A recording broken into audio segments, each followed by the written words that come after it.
देखी बिना टोला गोरी घेरी घेरी सुंदर होती हो तोर सुर पावा सदा थी हो बस जाते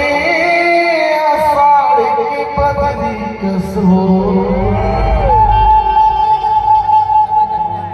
मराइला का मराइला का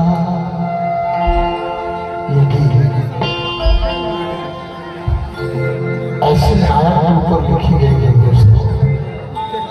जिसकी नायिका वर्षों पहले मर चुकी गुजर चुकी लेकिन वहां उसको आज भी उस लाने में एक छोटी सी बच्ची थी जिसमें वो अपनी प्रेयसी की छाया प्रतिबिंब देखता है इसीलिए गोरेलाल बर्मन कहता है दो जिस्मों का मिलन ही प्यार नहीं दोस्तों मोहब्बत और अंदर मन की वेदना सुनो इसलिए गोरेलाल बर्मन कहता है सज के रहा